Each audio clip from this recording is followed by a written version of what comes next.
Negara Turki atau Turkiye adalah sebuah negara republik bermula 20 April 1924 dan presiden pertamanya ialah Mustafa Kemal Atatürk. Negara ini terletak di tengah-tengah antara benua Arab dan juga benua Eropah. Perbatasan negaranya dikelilingi oleh Syria, Iraq, Armenia, Georgia, Bulgaria dan Greece. Turki juga adalah salah satu negara yang terletak di Laut Hitam dan Laut Mediterranean. Istanbul adalah ibu negara manakala Ankara dijadikan sebagai pusat pentadbiran. Negara ini sering dikaitkan dengan sejarah empayar kerajaan Turki Uthmaniyah dan kisah mengenai kegemilangan Sultan Muhammad Al-Fatih. Sejak merdeka, Turki mengamalkan sistem pemerintahan secara republik berparlimen. Presiden dilantik oleh parlimen dengan menjalankan kuasa sebagai ketua negara, manakala Perdana Menteri sebagai ketua pentadbiran kerajaan. Namun, bermula tahun 2018, pemilihan presiden hendaklah melalui pilihan raya dan Recep Tayyip Erdogan adalah individu pertama memenangi jawatan tersebut. Jadi, dalam video kali ini, kita akan melihat bagaimana Erdogan diangkat menjadi pemimpin tertinggi dan bagaimana beliau memimpin negara Turki. Teruskan menonton. Erdogan dilahirkan dan dibesarkan di Rize, Turki. Ketika berusia 13 tahun, beliau mengikut keluarganya berpindah ke Istanbul. Beliau mula melibatkan diri dengan politik pada tahun 1976 apabila menyertai Persatuan Kebangsaan Pelajar Turki. Selepas itu, Erdogan memegang beberapa jawatan penting di Istanbul sehingga pada tahun 1994, beliau bertanding jawatan Datuk Bandar Istanbul atas tiket Welfare Party. Keputusan daripada pemilihan tersebut memihak kepada Erdogan apabila berjaya mendapat sebanyak 25.19% undi popular.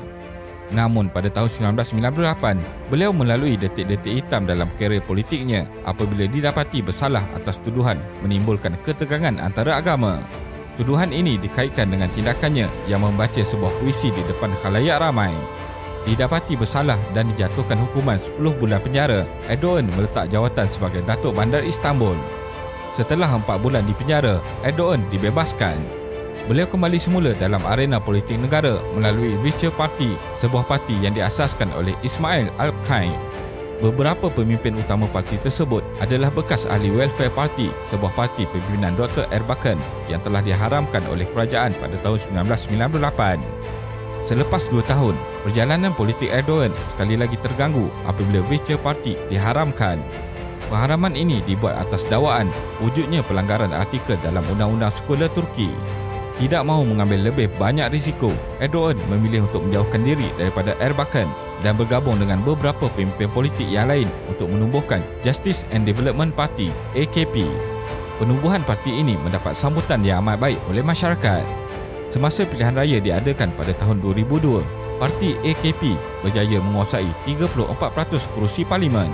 Keputusan ini jauh meninggalkan parti-parti lain seperti Parti Republik Rakyat (CHP) dan Parti Kiri Demokratik (DSP) iaitu parti pimpinan Bülent Ecevit.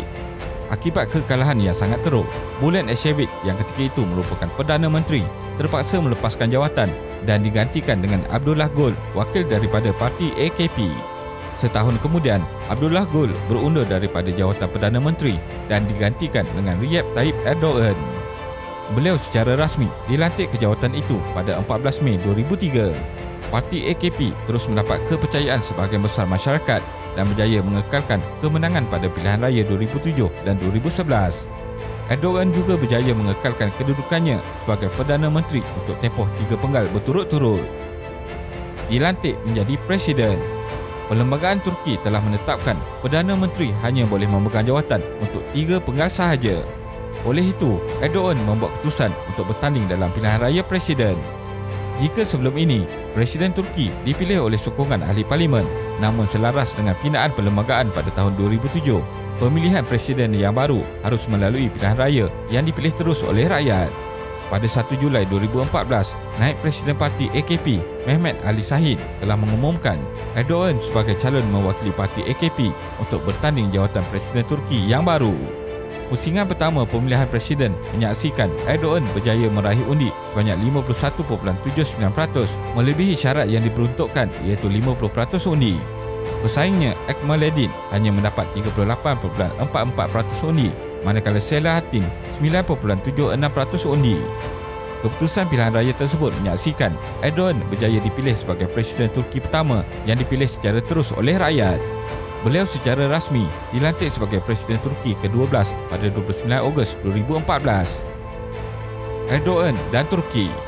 Terdapat beberapa perkara penting yang dilakukan Erdogan sepanjang memimpin Turki. Ada kalanya keputusan yang dibuat mendapat kritikan yang sangat hebat oleh banyak pihak. Salah satunya ialah menarik semula larangan berhijab yang telah dikuatkuasakan sejak tahun 1980. Undang-undang tersebut melarang golongan wanita yang berhijab memasuki bangunan kerajaan, sekolah, universiti dan perpustakaan. Usaha menarik semula larangan berhijab telah dilakukan oleh Erdogan dan akhirnya pada 7 Februari 2008, Parlimen Turki meluluskan pindaan rang undang-undang yang membolehkan golongan wanita berhijab di universiti. Pindaan usul buat kali pertama berjaya dengan jumlah undi 403 menyokong dan 107 menolak. Namun pindaan itu mendapat tentangan sebahagian masyarakat. Beribu-ribu orang penunjuk perasaan berkumpul di sekitar Parlimen untuk membantah usul tersebut. Setelah gagal pada tahun 2008, pemimpin parti AKP sekali lagi mencadangkan usul yang sama pada tahun 2010. Pada 8 Oktober 2013, akhirnya undang-undang larangan berhijab berjaya ditarik balik. Penguatkuasaan undang-undang ini memberi kebenaran kepada golongan wanita memakai hijab di institusi pendidikan dan bangunan kerajaan, tetapi tidak termasuk tentera dan polis. Pada tahun 2014, pelajar wanita dibenarkan berhijab di sekolah menengah diikuti pasukan polis pada tahun 2016. Pada tahun 2017, agensi ketenteraan merupakan agensi kerajaan terakhir yang menarik sekatan terhadap wanita berhijab. Selepas itu, tiada lagi larangan berhijab di Turki. Penukaran status Hagia Sophia. Pada 24 Julai 2020, Erdogan telah menukar status Hagia Sophia daripada sebuah muzium kepada masjid. Aktiviti keagamaan bagi umat Islam diketuai sendiri oleh Erdogan dengan membaca ayat-ayat suci Al-Quran dan mendirikan solat berjemaah. Namun, penukaran status ini mendapat kritikan daripada pelbagai pihak, terutamanya negara barat kerana mereka mendakwa Hagia Sophia suatu ketika dahulu adalah sebuah gereja sebelum dijadikan masjid semasa kegemilangan Empayar Turki Uthmaniyah. Erdogan tidak tunduk kepada tekanan yang datang, sebaliknya tetap dengan keputusan untuk membuka semula Hagia Sophia sebagai sebuah masjid. Turki kepada Turkiye. Erdogan telah menggerakkan usaha untuk menukar nama Turki kepada Turkiye sejak Disember 2021. Penukaran nama ini adalah salah satu usaha penjenamaan semula negara Turki di mata dunia. Erdogan menyebut bahawa Turkiye adalah gambaran kepada kebudayaan, peradaban dan nilai-nilai negara. Penukaran nama ini juga dibuat kerana enggan disamakan dengan menu tradisional ayam Turki yang dikaitkan dengan sambutan perayaan Christmas, Tahun Baru dan sambutan Thanksgiving. Oleh itu, pada 1 Jun 2022, Kerajaan Turki melalui Menteri Luar telah menghantar surat permohonan rasmi kepada Pertubuhan Bangsa-Bangsa Bersatu. Selepas 2 hari dihantar, PBB meluluskan permohonan pertukaran nama Turki kepada Turkiye. Jurucakap PBB menyatakan perubahan itu berkuat kuasa sejurus selepas pertubuhan antarabangsa itu menerima permohonan rasmi. Semenjak itu, istilah Turkiye digunakan secara meluas bukan sahaja di dalam negara, bahkan di seluruh dunia. Organisasi-organisasi antarabangsa dan apa jua urusan yang berkaitan dengan negara perlu menggunakan nama Turkiye dan sebutan Turki tidak lagi diguna pakai. Terselamat daripada rampasan kuasa. Pada malam 15 Julai 2016, sekumpulan anggota tentera Turkiye telah melakukan gerakan untuk menggulingkan kerajaan pimpinan Erdogan. Anggota tentera memenuhi jalan-jalan utama di Istanbul dengan menggunakan kereta kebal dan truk tentera. Ibu pejabat parti pemerintah diserang dan bangunan parlimen di Ankara telah dibom menggunakan pesawat tentera. Beberapa pemimpin tertinggi negara ditangkap, termasuk pegawai tertinggi keselamatan negara, Hulusi Akar. Ketika rampasan kuasa berlaku, Erdogan dilaporkan terselamat kerana sedang bercuti di sebuah bandar yang terletak di barat daya Turkiye. Erdogan membatalkan percutiannya dan segera pulang ke ibu negara. Apabila keadaan menjadi semakin kucar-kacir, stesen televisyen CNN Turk berjaya menghubungi Erdogan menerusi aplikasi FaceTime dan beliau menyuruh orang ramai untuk turun ke jalan bagi menggagalkan cubaan rampasan kuasa. Kebanyakan rakyat Turkiye ketika itu menyahut seruan Erdogan. Mereka menggunakan apa sahaja untuk menentang pasukan tentera. Akhirnya, rampasan kuasa telah diisytiharkan gagal dan usaha untuk menangkap pegawai-pegawai tentera digerakkan. Akibat daripada peristiwa tersebut, sekurang-kurangnya 125,000 orang terdiri daripada pegawai kerajaan, anggota keselamatan, peguam, ahli akademik dan individu pelbagai latar belakang telah ditangkap atas pelbagai tuduhan. Turkiye diambang kegawatan ekonomi. Keadaan ekonomi di negara Turki ketika ini agak membimbangkan kerana nilai mata wang lira, iaitu mata wang rasmi yang digunakan di Turki, mengalami penurunan yang mendadak. Pada awal tahun 2017, 1 US dolar bersamaan dengan 3.531 lira. Namun, nilai mata wang ini menurun sedikit demi sedikit dan pada penghujung tahun 2020, nilai tukaran untuk 1 US dolar mencecah 7.391 lira. Menjelang 25 September 2022, 1 US dolar bersamaan sekitar 18.42. Ini bermaksud mata wang lira telah mengalami kemerosotan sebanyak 80% sejak tahun 2017.